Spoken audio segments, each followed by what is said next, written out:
Hello viewers, in today's session we are going to discuss another important and conceptual problem from domain of functions, and here we have to find out the domain of this function f of x, that is equal to square root of 1 minus x divided by greatest integer of x minus 1, right? So here we'll see how we can find out the domain of this function using the concept of greatest integer function, right? So let us start, and let us first take this function, that is square root of 1 minus x, as uh, g of x, and this function, that is greatest integer of x minus 1, as h of x, so that we can now write f of x as the quotient of g of x and h of x, right? So now in order to get the domain of this function f of x, we'll first individually find out the domain of the functions g of x and h of x, and then we'll identify the common domain, right? That is, if the domain of this function g of x is denoted by d1, and the domain of this function h of x is denoted by d2, and the domain of this function f of x is denoted by d, then the domain of this function d can be written as the intersection of these two domains, that is d1 and d2. So let us make use of the concept of a real number line to get the domain of g of x and h of x. So let us first consider this function g of x.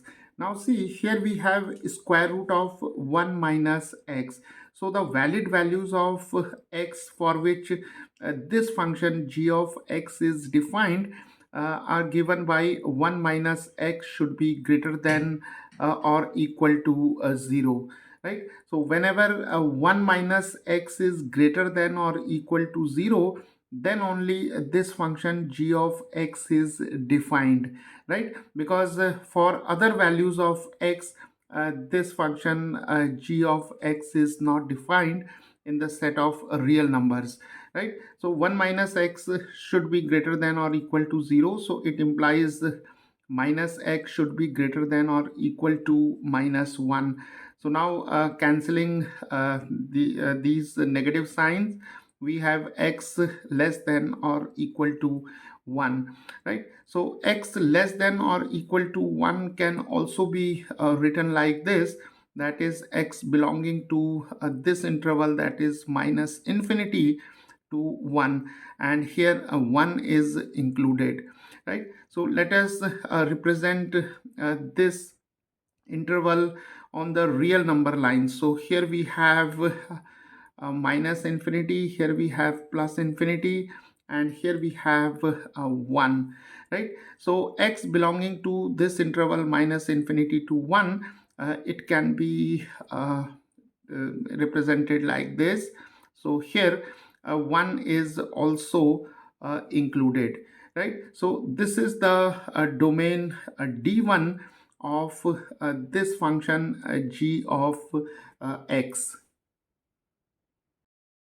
Now let us consider this function h of x, which appears in the denominator, right? Now see, here f of x is the quotient of g of x and h of x. So the first condition is that this function h of x should not be equal to 0, right? So it implies that greatest integer of x minus 1 should not be equal to 0.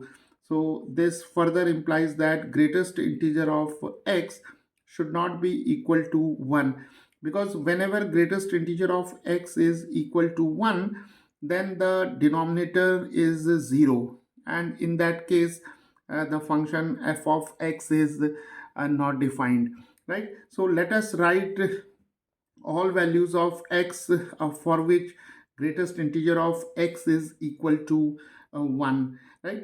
And from the definition of greatest integer function, we can here write this interval, that is x belonging to 1 to 2, and whenever the values of x which lies in this interval, that is from 1 to 2 including 1, then greatest integer of x is equal to 1.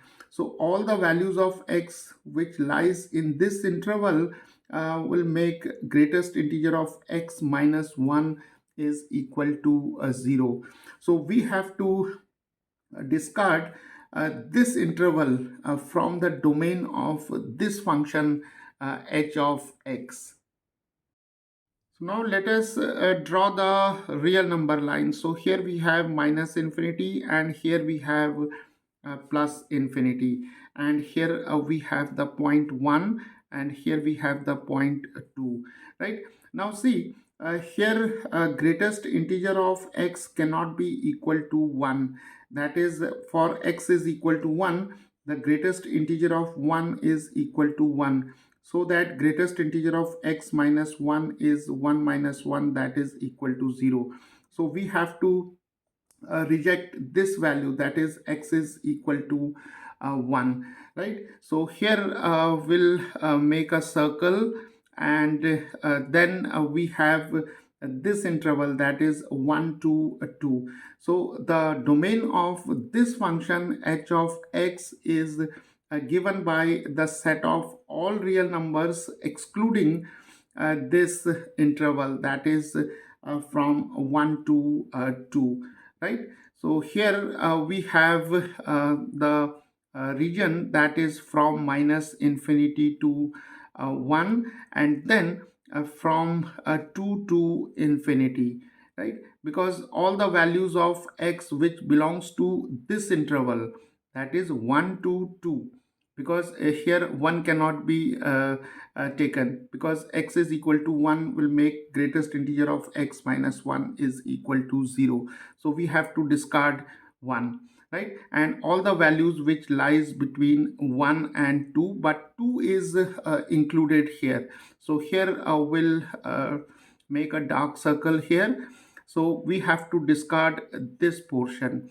For example, if x is say 1.2, then greatest integer of x minus 1 is given by greatest integer of 1.2 minus 1, and the greatest integer of 1.2 is 1, so 1 minus 1 is 0. But when x is equal to 2, then we have greatest integer of x minus 1 is equal to greatest integer of 2 minus 1. So greatest integer of 2 is 2 itself, so 2 minus 1 is 1. So at this point, that is x is equal to 2, this function, that is greatest integer of x minus 1 is not equal to 0. So the domain of this function, that is h of x, which appears in the denominator of this function f of x, is given by x belonging to the interval, that is minus infinity to 1, and union, and here we have the closed interval, that is 2 to infinity.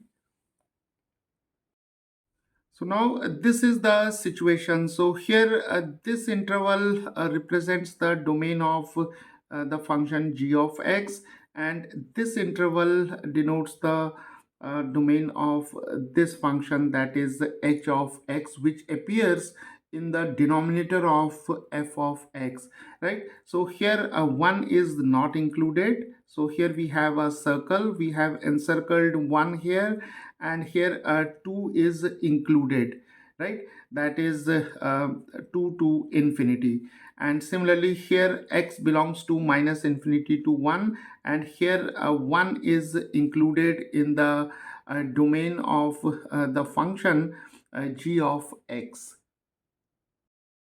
So now we have to identify the common region between these two real number lines, right? And here we can easily see from this diagram that this portion, that is minus infinity to 1, and here minus infinity to 1. So this region is included in both the real number lines, except that here 1 is not included and here 1 is included, right?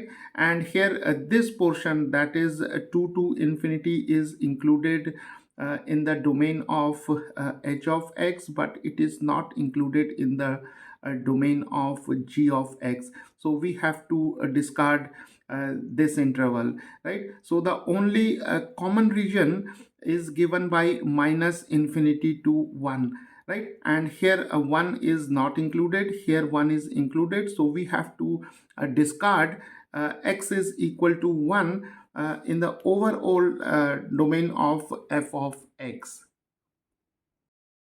So now the domain of this function f of x is given by d, and d is given by this interval, that is from minus infinity to 1, and 1 is not included. So here we have the open interval, right? So this is the required domain of this function f of x, that is x belongs to the interval that is from minus infinity to 1. And here it is important to note that x is equal to 1 is to be rejected, right? Because x is equal to 1, it would make the denominator equal to 0, because when we take x is equal to 1 over here, then greatest integer of 1 minus 1 is equal to 0.